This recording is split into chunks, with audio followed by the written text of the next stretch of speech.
کبھی رات کے سناٹے میں دل سے سوال کیا، میں سچ کیوں چھپاتا ہوں؟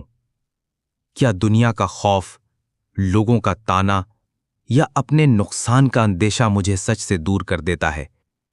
یا پھر دل میں اللہ کا ڈر کم ہو چکا ہے؟ السلام علیکم ورحمۃ اللہ وبرکاتہ۔ آپ دیکھ رہے ہیں اسلامک ورلڈ، جہاں قرآن و سنت کی روشنی میں ہم پیش کرتے ہیں دلوں کو جھنجھوڑ دینے والا پیغام۔ اگر آپ ایسے ہی ایمان افروز پیغامات چاہتے ہیں تو ابھی ہمارے چینل کو سبسکرائب کیجیے۔ بسم اللہ الرحمن الرحیم۔ جھوٹ صرف ایک گناہ نہیں، یہ انسان کے ایمان پر حملہ ہے۔ نبی کریم صلی اللہ علیہ وسلم نے فرمایا، منافق کی 3 نشانیاں ہیں: جب بات کرے تو جھوٹ بولے، جب وعدہ کرے تو خلاف ورزی کرے، اور جب امانت رکھی جائے تو خیانت کرے۔ سوچئے، اگر میرے اندر یہ تینوں علامات ہیں تو میرا ایمان کہاں کھڑا ہے؟ قرآن کہتا ہے، ان اللہ لا یہدی من ہوا مسرف کذاب۔ یقیناً اللہ ہدایت نہیں دیتا اس کو جو حد سے بڑھنے والا اور جھوٹا ہو۔ سورۃ الغافر 28۔ ہم جھوٹ کو بچاؤ سمجھتے ہیں، مگر در حقیقت یہ راستہ ہمیں رب سے دور کر دیتا ہے۔ ایک جھوٹ کو چھپانے کے لیے دوسرا جھوٹ بولنا پڑتا ہے، یہاں تک کہ دل سے سچ بولنے کی ہمت ہی ختم ہو جاتی ہے۔ ذرا سوچئے، ایک ماں اپنے بیٹے سے کہتی ہے کہ آجا بیٹا، میں تجھے کچھ دوں گی، اور وہ کچھ نہ دے۔ رسول اللہ صلی اللہ علیہ وسلم فرماتے ہیں، اگر اس نے کچھ نہ دیا تو یہ بھی جھوٹ میں شمار ہوگا۔ اب بتائیے، ہم کتنی بار روزمرہ زندگی میں، مذاق میں، بچوں سے یا اپنے فائدے کے لیے جھوٹ بول جاتے ہیں، اور پھر ہمیں یہ محسوس بھی نہیں ہوتا کہ ہم اللہ کے نزدیک کتنے گناہگار بن چکے ہیں۔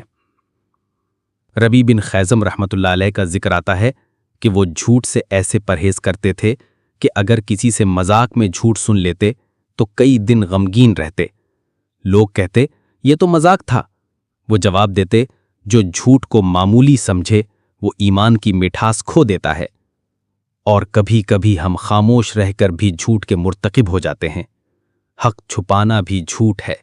قرآن کہتا ہے، وَتَكْتُمُ الْحَقَّ وَأَنْتُمْ تَعْلَمُونَ، اور تم حق کو چھپاتے ہو حالانکہ تم جانتے ہو۔ البقرہ 42۔ یہ خاموشی بھی کبھی کسی مظلوم کے خلاف بن جاتی ہے، اور کبھی کسی ظالم کو اور مضبوط کر دیتی ہے، اور ہم اپنی چپ سے اللہ کے عذاب کو دعوت دیتے ہیں۔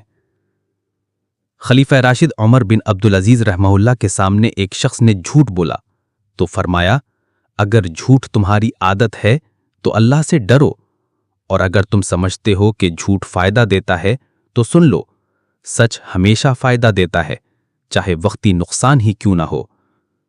جھوٹ صرف زبان سے نہیں، دل اور عمل سے بھی جھوٹ بولا جاتا ہے۔ جب ہم اندر سے کچھ اور ہوں اور ظاہر میں کچھ اور، تو یہ عمل جھوٹ ہے۔ یہی وہ عمل ہے جو رشتوں کو توڑتا ہے، اعتماد ختم کرتا ہے، اور روح کو بے سکون کر دیتا ہے۔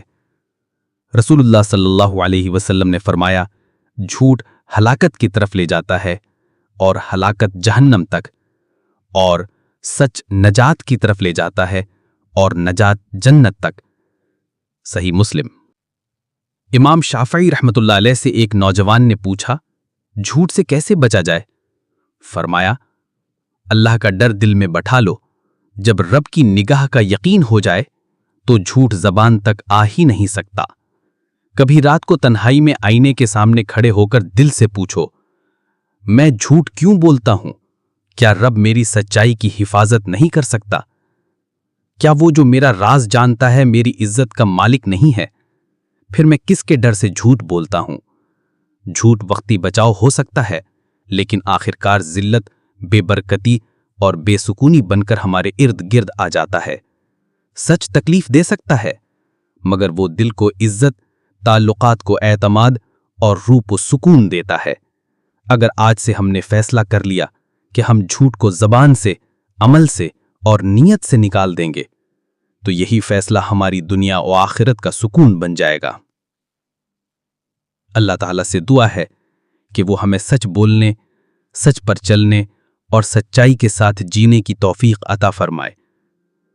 اللہم اجعلنا من الصادقین واحفظ السنتنا من القذب وارزقنا قوت الحق فی کل مقام، آمین یا رب العالمین۔ اگر یہ پیغام آپ کے دل تک پہنچا ہو تو اسے دوسروں کے ساتھ بھی ضرور شیئر کیجیے، اور اسلامک ورلڈ چینل کو سبسکرائب کر کے نیکی کے اس سفر میں ہمارے ساتھ شامل ہو جائیے۔ Thank you for watching this video. If you enjoyed it, please hit the like button and the bell notification icon.